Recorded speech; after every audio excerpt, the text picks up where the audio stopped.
In this episode, did Daniel Ricciardo really make the right move? Ryan Hardwick gets a seat for Le Mans, and Toyota does nothing. Welcome to episode 144 of the We Are Auto Show. What's up, Derek? Mr. Michael Rowell, I have been iRacing lately. Oh. And I won a race. Oh, what'd you win? In a Mustang. What? That's the most un-Derek car to win a race in. Yeah. Tell me about it. What race was this? In a Mustang GT. It was one of their, GT4 Mustangs. I was running in a series that has really weird classes. We're talking about a Mustang, a Jetta, a diesel Jetta, of all things, a Mazda Miata, and the best of all, a Pontiac Solstice. What in the hell kind of a series was this? Amazingness is what it is. Well, we are starting to get into the off-season of professional racing, so that's about as much good racing as we're going to get right now. To be honest, yes. So let's talk a little bit about some racing news here. The first bit of news I want to talk about is I want an opinion of Mr. Daniel Ricciardo. So we know that Danny Rick has gone and signed to be a reserve or a third driver for Redbull, which used to be his former team. Yes. Way back when. So I'm going to pose you the question. Was this the best move for Ricciardo to get him back as a starting driver? Well, what were his other options? What were the other seats that were open in F1? Well, for a while, for a minute or two, I think there was a Williams. I believe there was a Haas. And I don't know if Alpine was even an option, because I think they were already too deep in talks with Gasly and whoever. I think you're probably right about that.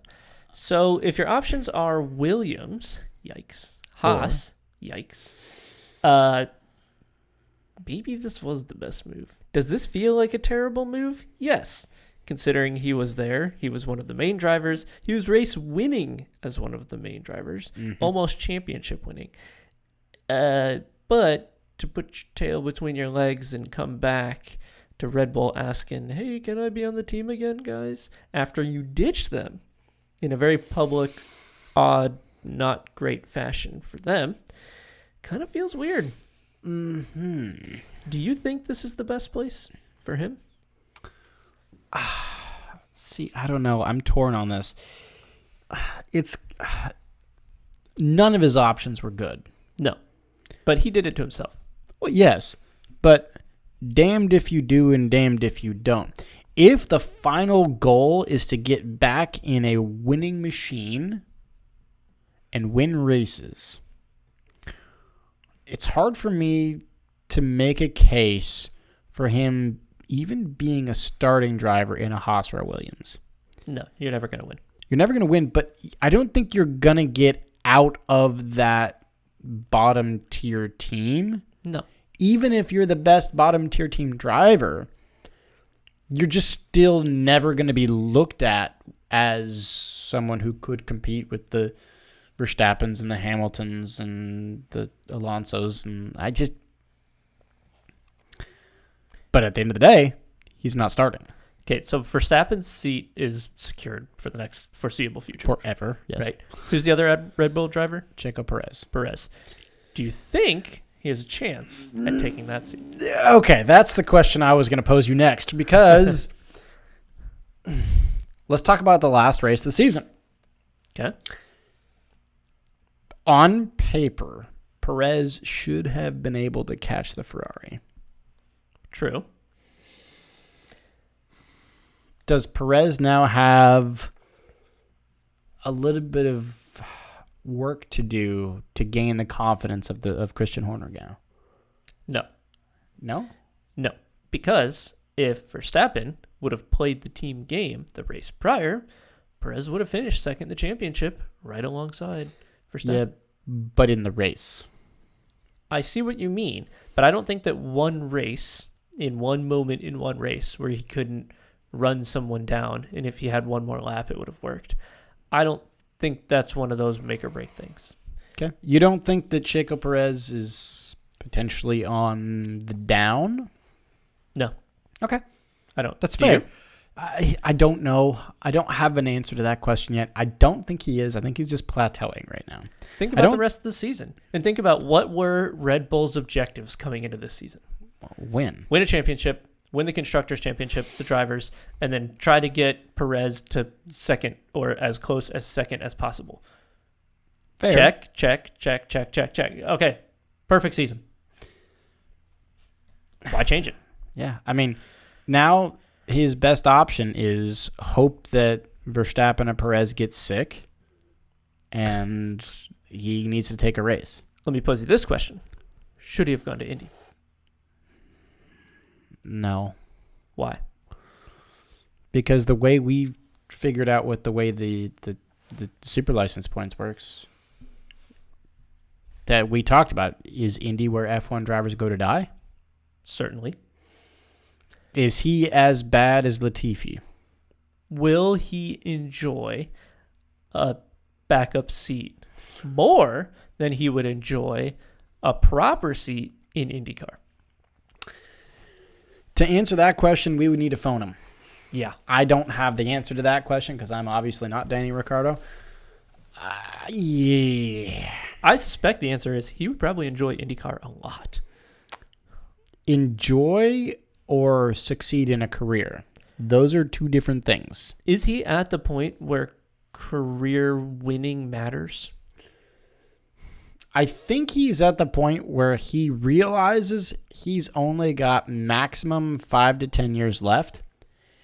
Yep. And he wants to win, so he's got to do it now. I think he's past that.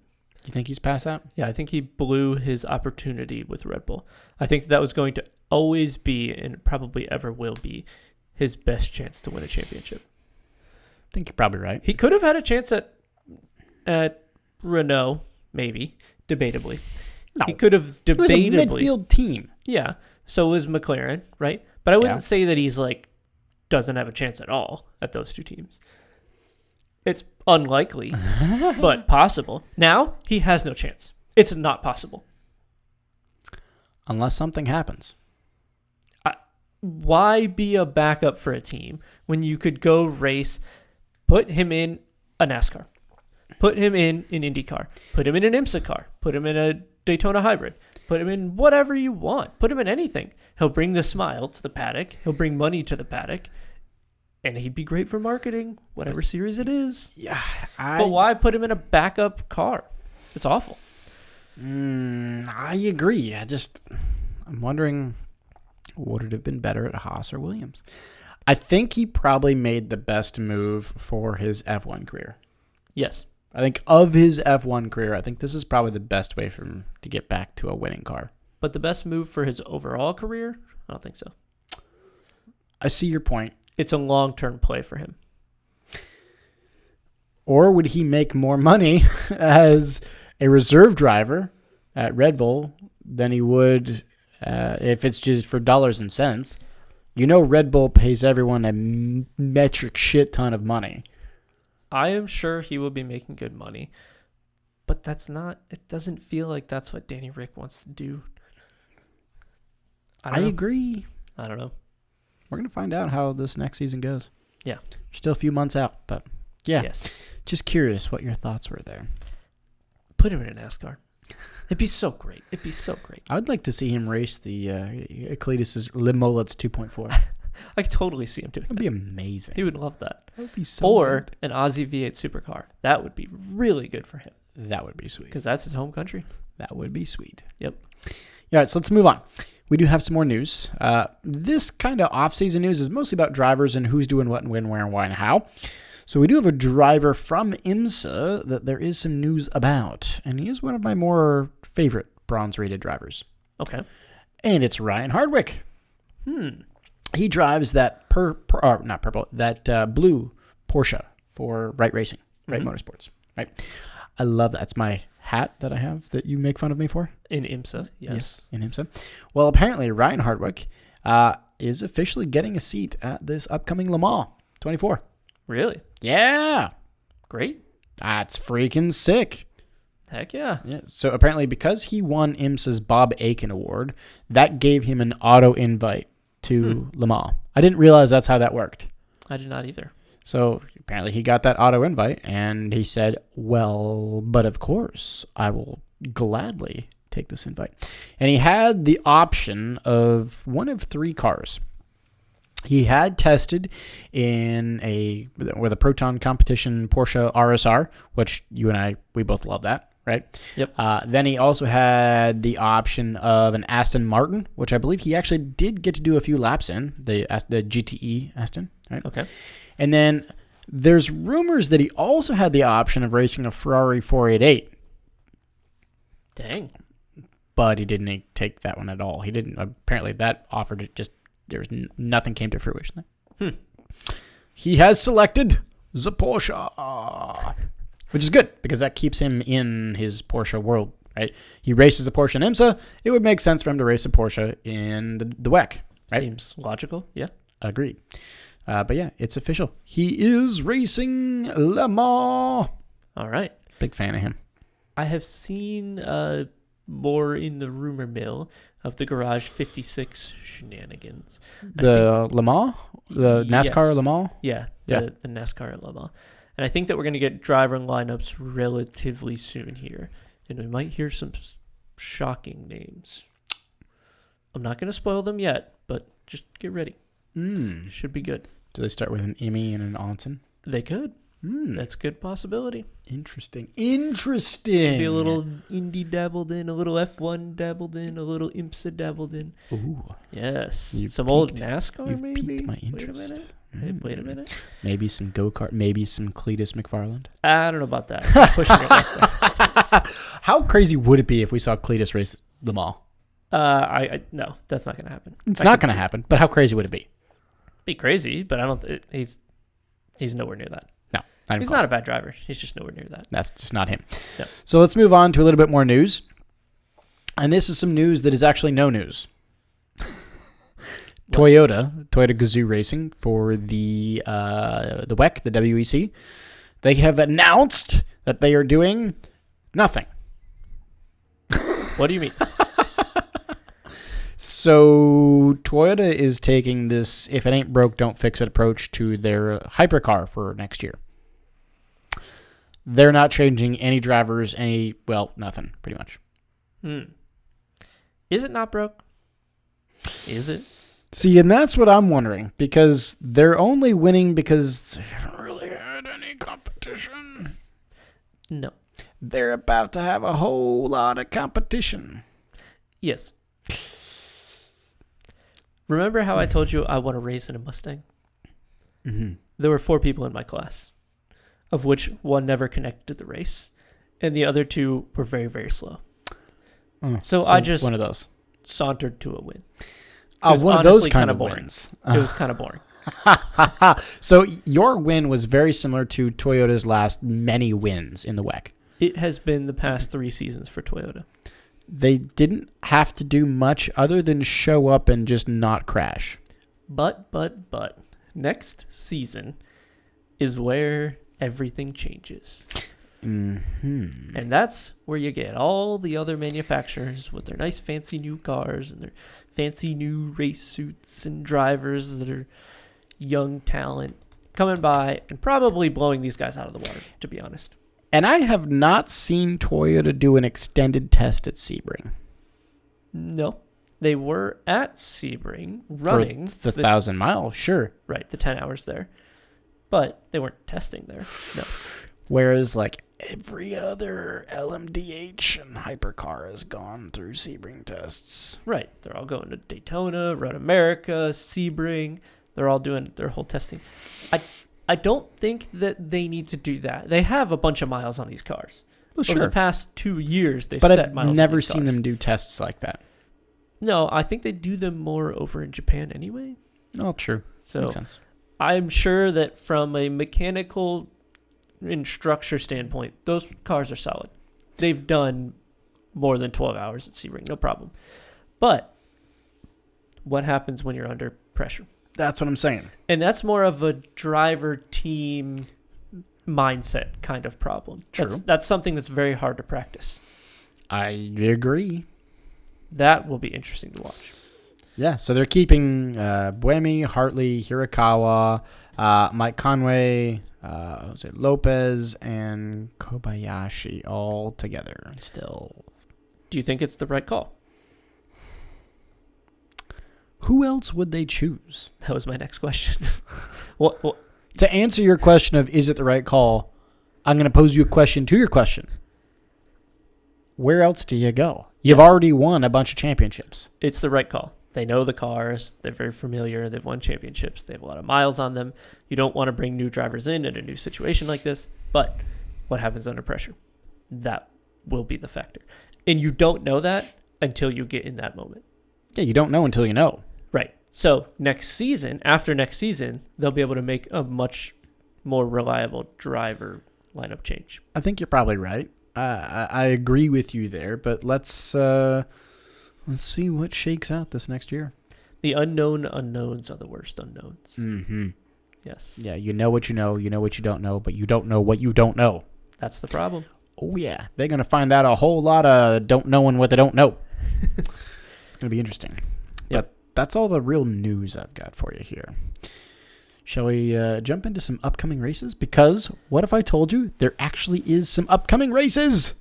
We're late in November. How are there upcoming races? It's technically December at this point now. Yeah, pretty much. Yeah, so there are 2 races coming up this next weekend here. 3, actually. Pardon me. 3 races. Where? Oh, yeah. One is a race that's happening on the other side of the world where it's actually warm and not cold. That would be in Australia, right? So it would make sense that their race season is kind of this time of year, right? Mm-hmm. Which means the Repco Supercar Championship, meaning Aussie V8 Supercars. Heck yeah. They are racing the Bow Repair Sydney Super 600 at Adelaide in Bucklands, and that is happening this weekend. Then we have the Intercontinental GT Challenge happening at Kyalami for the 9 hours, the Kyalami 9 hours. Oh, that one's in South America. I believe so, yes.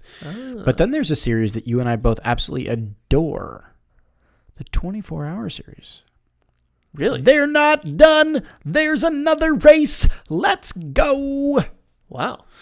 They are racing in Kuwait for, I believe this is the inaugural Kuwaiti race. So it's the Creventic 24H series? Mm-hmm. Yes. They're racing the 12 hours of Kuwait.